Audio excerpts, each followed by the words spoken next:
Perkenalkan, nama saya Muhammad Nafaza. Perkenalkan, nama saya Ria Putri. Saya Esti Julia. Saya Sastra Mulyadi. Di sini kami akan mempresentasikan materi Pancasila yang berjudul Pancasila merupakan sistem filsafat. Baiklah, materi yang pertama akan dijelaskan oleh Nakas.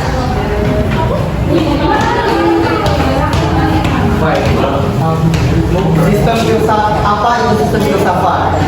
Sistem filsafat adalah suatu kesatuan yang struktur dan menyeluruh yang terdiri dari ajaran-ajaran atau bagian-bagian yang saling berkaitan dan bekerjasama untuk mencapai tujuan tertentu. Setiap bagian dalam sistem filsafat memiliki fungsi dan kedudukan masing-masing. Namun kita membentuk satu yang utuh dan koheren, konsisten dan menyeluruh dalam memberikan pandangan atau pemahaman mengenai hakikat kenyataan manusia, alam, dan nilai-nilai kehidupan. Urgensi Pancasila sebagai sistem filsafat. Urgensi sistem filsafat terletak pada pengajaran sebagai kerangka berpikir yang menyeluruh untuk memahami realitas, pengetahuan, dan nilai. Filsafat penting yang memberikan dasar logis dan kritis dalam menelaah berbagai persoalan hidup, baik dalam ranah ilmu pengetahuan, etika, maupun kehidupan sosial. Sebagai sistem filsafat tidak hanya mengajarkan cara berpikir runtut dan mendasar, tapi juga membantu manusia menemukan arah, makna, serta landasan dalam bertindak dan mengambil keputusan. Dengan demikian, filsafat berfungsi sebagai pijakan konseptual yang mendalam bagi pengembangan ilmu dan kebijaksanaan hidup.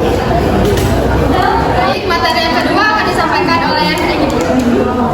Baiklah, di sini saya akan menjelaskan tentang alasan diperlukannya kajian Pancasila sebagai sistem filsafat. Yang pertama, yaitu landasan ontologis filsafat Pancasila. Ontologi membahas hakikat keberadaan. Landasan ontologis Pancasila adalah manusia sebagai makhluk yang monopluralis, dilestari rohani, individu sosial, serta makhluk pribadi religius. Kemudian yang kedua, yaitu landasan epistemologis filsafat Pancasila. Epistemologi membahas sumber kebenaran pengetahuan. Pengetahuan dalam Pancasila bersumber dari akademik, pengalaman, serta nilai-nilai budaya yang religius bagi bangsa Indonesia. Kemudian yang ketiga yaitu landasan aksiologis filsafat Pancasila. Aksiologis yaitu membahas nilai. Pancasila mengandung nilai ketuhanan, kemanusiaan, persatuan, kerakyatan, dan keadilan sebagai pedoman etika, moral, serta arah dalam kehidupan berbangsa dan bernegara. Kemudian yang keempat yaitu filsafat Pancasila sebagai genetivus objektivus dan genetivus subjektivus. Yaitu yang pertama, genetivus objektivus yaitu Pancasila dijadikan objek kajian filsafat dan pemahaman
Pancasila